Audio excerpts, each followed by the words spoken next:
మీ మోకాల నొప్పులకు ఎటువంటి సర్జరీ లేకుండా ఎపియాన్ పెయిన్ క్లినిక్ అందిస్తున్న అత్యాధునిక చికిత్స. Welcome to our channel. నేను మీ నవీన్. ప్రస్తుతం మనతో ప్రముఖ orthopaedic surgeon doctor Rajesh Sunkar garu ఉన్నారు. సార్ నమస్తే అండి. నమస్కారం సార్, నాకు కొన్ని డౌట్స్ ఉన్నాయి సార్. ఏంటంటే మోకాల నొప్పులు ఉన్న వాళ్ళు ఎట్లాంటి ఫుడ్ తీసుకోవాలి, ఎట్లాంటి ఫుడ్ తీసుకోకూడదు అనేసి. సో కొద్దిమంది అంటూ ఉంటారు పులుపు పదార్థాలు తినకూడదు, అదేవిధంగా గోంగూర లాంటివి తినకూడదు అంటారు. అది ఎంతవరకు నిజం అని చెప్పేసి మీతో డిస్కస్ చేసినప్పుడు లేదు నవీన్ డైరెక్ట్గా వచ్చేసాయి, ఇది చాలామంది అడుగుతా ఉన్నారు, మనం ఒక అవేర్నెస్ తీసుకుని వద్దామని చెప్పేసి అన్నారు. First of all thank you అండి. సో ఏంటి సార్, ఎట్లాంటి ఫుడ్ తీసుకోవాలి? మోకాల నొప్పులు రాకుండా ఉండాలంటే ఎట్లా తీసుకోవాలి, వచ్చిన వాళ్ళు ఎట్లాంటి ఫుడ్ తీసుకోవాలి? నిజం. హలో అండి, ఇది చాలా మోస్ట్ కామన్ క్వశ్చన్ అనమాట. ఎందుకంటే అందరూ ఏం చెప్తారంటే చాలా వరకు ట్యాబ్లెట్స్ ఇచ్చి ఇవి వాడండి తగ్గిపోతాయి, ఆ ట్యాబ్లెట్ వాడితే గుజ్జు పెడుతుందని చెప్తారు. కానీ లైఫ్ స్టైల్ చేంజెస్ అనేవి చాలా తక్కువ అవేర్నెస్ ఉంది మనకి. ఈ లైఫ్ స్టైల్ చేంజెస్ గురించి, ఫుడ్ చేంజెస్ గురించి నేను మీకు క్లియర్గా ఎక్స్ప్లెయిన్ చేస్తాను. ఇప్పుడు చూస్తే మనకి మోకాల నొప్పులను ఏమంటారంటే ఆస్టియో ఆర్థరైటిస్. అర్థమవుతుందా? ఇందులోనే పెద్ద లొసుగుంది. ఐటిస్ అంటే ఏంటంటే ఇన్ఫ్లమేషన్ అనమాట. ఓకేనా? యాక్చువల్గా ఇది ఇన్ఫ్లమేటరీ డిసీజ్ కాదు. సో ఇది ఒక మిస్నోమర్ అనమాట. ఇదేంటంటే డీజనరేటివ్ డిసీజ్ అంటారు. అంటే ఎక్కువ వాడడం వల్ల బరువు ఎక్కువ పడడం వల్ల అరిగిపోయే డిసీజ్ని దీన్ని డీజనరేటివ్ డిసీజ్ అంటారు. సో ఇందాక నువ్వేమన్నావు అంటే దీంట్లో పులుపు పదార్థాలు తినకూడదు అని అంటారు అని అన్నాడు కదా. మోస్ట్గా దీంట్లో మనకు కావాల్సినవి ఏంటంటే, ఇది ఎందుకు వస్తుందంటే సైనోవియం కార్టిలేజ్ ఈ రెండు డౌన్ అయిపోవడం వల్ల ఈ ప్రాబ్లం అనేది మనకి వస్తుంది అనమాట. ఓకే. సో దీన్ని పెంచే ఆహారం ఏంటి అనేది మనం తెలుసుకుందాం ఇప్పుడు. ఫుడ్ లోపల కావాల్సిన main important thing sulforaphanes and antioxidants. Okay. ఇవి ఎందుకు ఉపయోగపడతాయి? ఇప్పుడు మనం చూసుకుంటే ఇది జాయింట్ కదా. దీని లోపల నుంచి కార్టిలేజ్ లోపల, ఇది కార్టిలేజ్ అనమాట. ఈ ఎడ్జెస్ కార్టిలేజ్ అంటాం. ఓకేనా? సో దీని నుంచి ఇవి బయటకు వస్తాయి అనమాట, ఫ్లూయిడ్స్. ఇది మనకి కావాల్సిన సైనోవియల్ ఫ్లూయిడ్ అనేది బయటకు వస్తుంది. సో ఇది బయటికి రావడానికి ఉపయోగపడేది ఏంటంటే ఈ సల్ఫోఫెరాన్స్ అనేవి మనకి హెల్ప్ చేస్తాయి అనమాట. ఓకే. అర్థమవుతుందా? ఇవి ఎందులో ఉంటాయి సార్ రిచ్?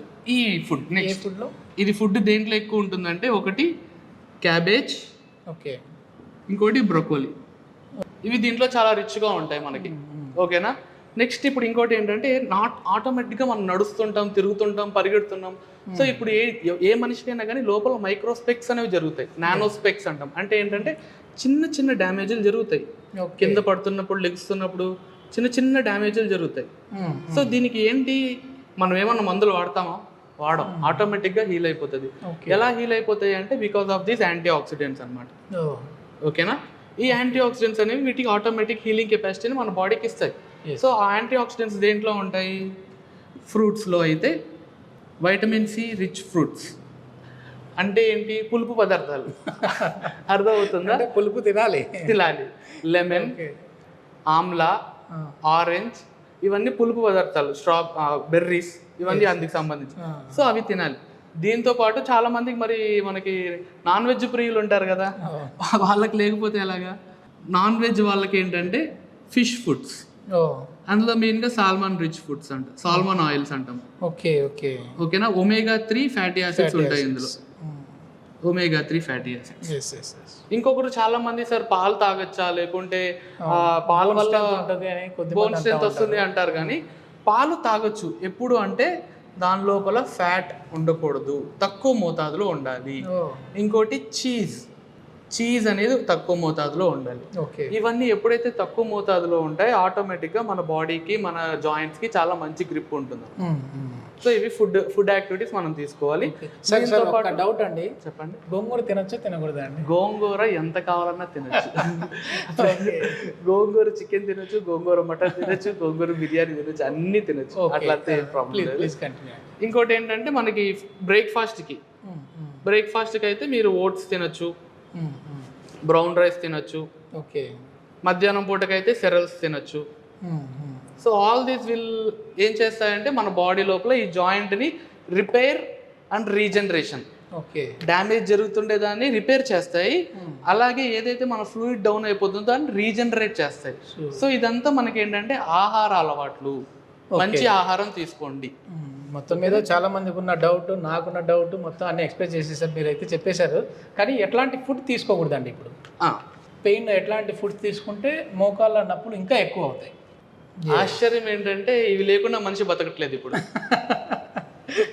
ఇవి తీసుకున్నా బతకట్లేదు, ఇవి తీసుకోకుండా బతకలేకపోతున్నాడు. ఇది మొత్తం మీద అయితే తినకూడని పదార్థాలు ఇవి, తినాల్సినవి ఏంటి అనేది అయితే చెప్పేశారు.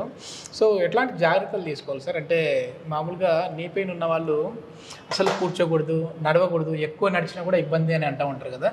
ఎక్కువ నడవడం వల్ల మోకాళ్ళ నొప్పులు వస్తూ ఉన్నాయా, అసలు నడవకపోవడం వల్ల వస్తూ ఉన్నాయా? ఎస్ చూడండి, ఆర్థో అంటే ఏంటి? Life is a moment for life. మనం నడిస్తే మనకి జీవితంలో మూమెంట్ అనేది చాలా ఇంపార్టెంట్, ఓకేనా? సో మనం ఖచ్చితంగా ఈ మూమెంట్ ఫంక్షన్ పెంచితే ఆటోమేటిక్గా మన మజిల్స్ కూడా బాగా, బాడీ కూడా ఫంక్షనింగ్ బాగా ఎక్కువ ఉంటుంది అన్నమాట. సో మనిషి అనేవాడు ఖచ్చితంగా నడవాలి. ఇప్పుడు మన జాబ్లు ఉన్నా కానీ ఎవ్రీ హాఫ్ అన్ అవర్కి లేకుంటే ఎవ్రీ 1 అవర్కి లేచి నడవండి. ఎందుకు అంటే ఎంగేజ్ వాళ్ళకి చెప్తున్నాం ఇది. ముసలి వాళ్ళకి ఏంటంటే ప్రాబ్లము, వాళ్ళు నడిస్తే నొప్పులు వస్తాయి. ఎందుకు అంటే వాళ్ళ జాయింట్ ఆల్రెడీ డ్యామేజ్ అయిపోతూ వచ్చి ఉంటుంది. అప్పుడు వాళ్ళు చేయాల్సింది ఏంటంటే కూర్చొని చేసే వ్యాయామాలు చాలా ఉంటాయి, అది వాళ్ళు చేయాలి. వాళ్ళకి అలా చెప్పాం కదా అని మేము కూడా కూర్చొని చేస్తామంటే కూర్చొని చెయ్యొచ్చు, కానీ అలాగే కూర్చొని ఉండకూడదు. అర్థమవుతుందా? మూమెంట్ అనేది ఇవ్వాలి ఖచ్చితంగా. ఎంత మూమెంట్ చేస్తే ఆటోమేటిక్గా, ఇప్పుడు ఇలా అంటున్నానంటే అర్థం ఏంటంటే ఈ కండ కాంట్రాక్ట్ అవుతుంది, ఈ కండ కూడా కాంట్రాక్టే అవుతుంది.